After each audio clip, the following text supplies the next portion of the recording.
عورت کے پستان کالے، ڈھیلے، سست اور لٹکے ہونے کی 3 اہم وجوہات۔ السلام علیکم ناظرین، عورت کے پستان یعنی چھاتی کی خوبصورتی اس کی جوانی سے وابستہ ہوتی ہے۔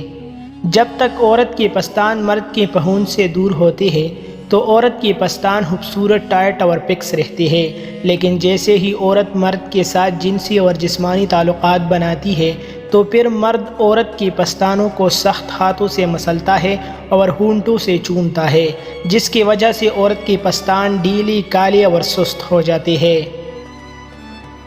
مزید آگے بڑھنے سے پہلے آپ سے ایک چھوٹی سی ریکویسٹ ہے کہ چینل کو سبسکرائب کریں، لائک کریں، کمنٹ کریں، شیئر کرنا نہ بھولیں۔ نمبر 1، پستان کالے ہونے کی وجوہات۔ وہ عورت جو کنواری ہوتی ہے یا پھر وہ عورت جو غیر شادی شدہ ہوتی ہے تو ایسے عورت کے پستان خوبصورت، ٹائٹ اور سفید ہوتے ہیں۔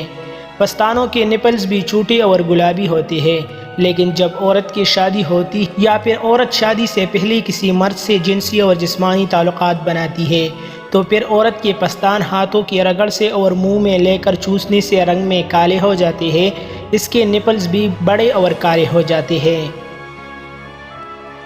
نمبر 2، پستان ڈھیلی ہونے کی وجوہات۔ شادی سے پہلے عورت کی چھاتی یعنی پستان بہت ٹائٹ اور فکس ہوتے ہیں، لیکن شادی کے بعد مرد عورت کے پستانوں کو منہ میں لے کر چومتا ہے اور چوستا ہے اور ہاتھوں میں پکڑ کر زور سے دباتا ہے تو پھر عورت کے پستانوں کے مسلز ڈھیلے ہو جاتے ہیں، جس کی وجہ سے پستان ڈھیلے اور نیچے لٹک جاتے ہیں۔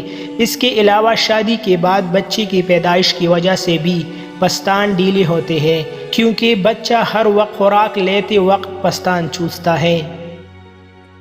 نمبر 3، پستان لٹکنے کی وجوہات۔ عورت کے پستان جب زیادہ استعمال ہونے لگے تو عورت کے پستان نیچے لٹک جاتے ہیں، اور اگر عورت شادی شدہ ہو تو بچوں کو دودھ پلانے کے دوران جب بچے عورت کے پستانوں کو کھینچتے رہتے ہیں تو اس کی وجہ سے بھی عورت کے پستان لٹک جاتے ہیں۔